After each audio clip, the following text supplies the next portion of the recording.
Hey, I'm Joey. And I'm Dana. Welcome to Car Chats. Joey and I say this often in our videos, but every LGBTQ person's life, experiences, and journey to understanding their identity is unique. And that's a great thing. Today, Joey and I want to talk about why it's so important to walk alongside LGBTQ people on their individual journeys and not to try to force them any which way.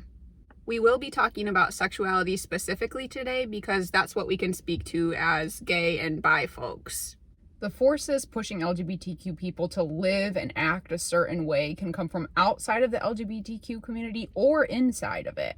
It could look like a straight person telling a gay or bi person that they should tone down their outness. Or it could look like someone in the LGBTQ community telling another gay or bi person that they should be more out and more proud and vocal about their identity. To us, it's pretty obvious that this is not a helpful, supportive, or loving way to come alongside the gay and bi people in our lives. From childhood, we're all told that everyone is unique and that that's what makes us special. In fact, in Christianity, it's even more affirmed that God has made us unique and in his own image, and that that's what makes us good. In Christianity, we celebrate that along with being a part of the community of faith, we also get to have a personal, unique, beautiful relationship with God. At the same time, though, LGBTQ people are often pressured to conform in certain ways by both Christians and the LGBTQ community more generally. We both have experienced this in our own lives, especially coming from the Christian community. For us, that largely looked like that even when we both began to recognize and come to terms with our sexuality, we stayed in the closet a lot longer because we were minimizing that part of who we are. When we realized that our sexual orientation was not normal, it became really easy for us to just pass as straight, to blend in and avoid the stigmatization, as well as the awkwardness that can come from being a sexual minority in a Christian context. For me, I know that this feels like an ongoing anxiety about being known in the church as that gay person and having my gay identity be all that I'm known for. And it feels like it would be in a very negative context, like people would be thinking, oh, that poor, pitiful gay girl.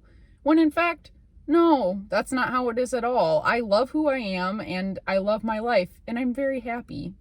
For us, we've realized that we tend to minimize any discussion around our sexualities. It's really hard to bring up, and often Joey and I have to kind of prep ourselves and be really intentional when we're going to have a discussion about our sexualities.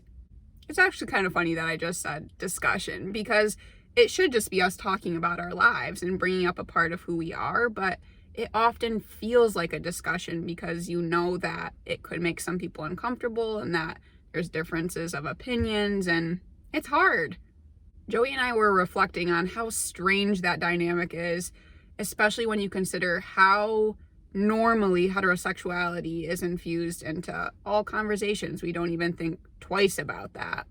We chat casually with friends all the time about crushes, about who they find attractive, and yet it feels like anytime something to do with the LGBTQ community comes up, a whole new level of seriousness is brought to that conversation. It often feels like walking on eggshells, and except for our very closest friends and allies who we can be open with and casual with, it otherwise doesn't feel like a casual conversation. So thinking more generally, a major hypocrisy comes to the surface when, for LGBTQ people, we hear that the message of Christianity is that all are welcome in the family of God and that all can receive the love and grace of Jesus. But for LGBTQ people, it often does not feel like that, especially coming from the church. Sadly, this is very evident in the high numbers of LGBTQ people who no longer want to have any affiliation with Christianity and have left the church entirely. The reality is that most of the time, LGBTQ people do not feel welcome in the church. Our challenge for Christians is to live out the message of the gospel of Jesus, and that's to love others well. God's love is for everyone, and everyone deserves to be treated with dignity and respect. Let LGBTQ people pursue their relationship with Jesus and encourage them on their journey of faith, not the journey of faith you think they should be taking. Unfortunately, it's not just Christians who are telling or encouraging LGBTQ folk to act and be certain ways.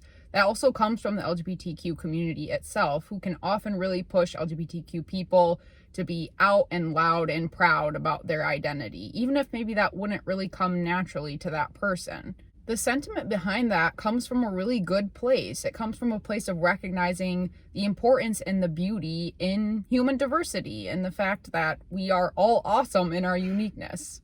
Our uniqueness does deserve celebrating, but this pressure, if placed too strongly, can be really hard for people who are just coming to terms with their sexuality. And especially for people who have grown up in conservative communities and households, this can be particularly difficult.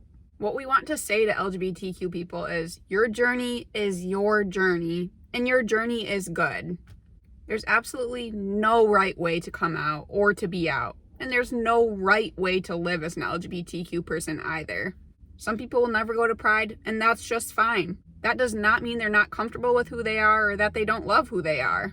Some people will live a quiet gay life with a very simple gay agenda, and that's great. And other LGBTQ people will attend every Pride and wear rainbow everything and make puns about being bi all the time. Awesome. Bye for now. Bye for now, but bye forever. Yeah. Good point. For fellow LGBTQ people and our allies, the best way to love and support the LGBTQ people in your life is to allow them to live the life that they want to live. I have a few people in my life right now who are determining how out they want to be, and I always want to emphasize for them that their journey is their own, and I always want to encourage them to take the steps that they feel comfortable with. It's important for them to do what they feel is right for them. Who am I to say that I know what's best for them in their life? Like I understand their life better than they do? I want to tell those people that I trust them and that I care deeply about them, and I want to see them make decisions that will be best for them and put them in the best, healthiest position that they can be in. It's interesting because the danger of both of these approaches is that it can reduce the LGBTQ person's identity to just their sexuality. Their acceptance is determined by being perfectly not gay enough or perfectly gay enough.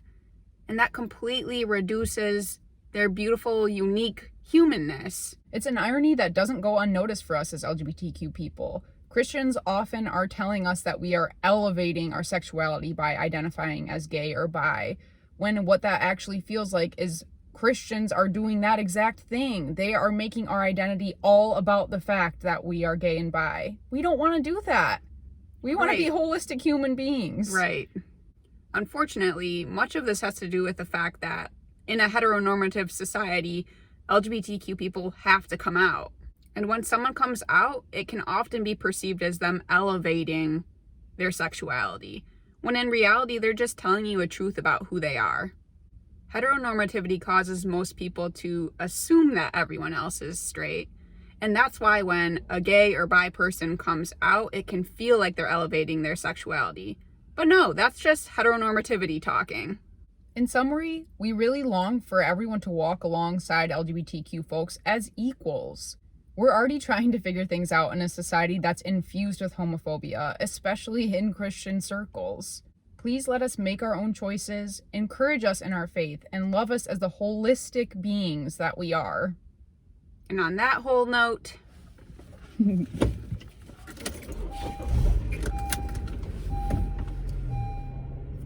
See you later. There's people. There's people. What are they doing? Oh my word, they're literally right there. I'm looking at like the power meter. I feel very uncomfortable right now. I'm going to zoom backwards. Oh my God. I'm going to pretend to talk on the phone. Oh my word, I'm so embarrassed. I left. Yeah, I know. Amen. Let LGBTQ people... Nope. Okay, let LGBT people pursue their relationship with pursue their relationship. No! Get off me. Let LGBTQ people pursue their relationship with Jesus and encourage them on their journey. Let LGBTQ people... Nope, I don't like how I sounded. Let LGBTQ people pursue their relationship with Jesus and encourage them. Sorry, your voice cracked. Let LGBTQ people pursue their relationship. Yep. There. Go in peace.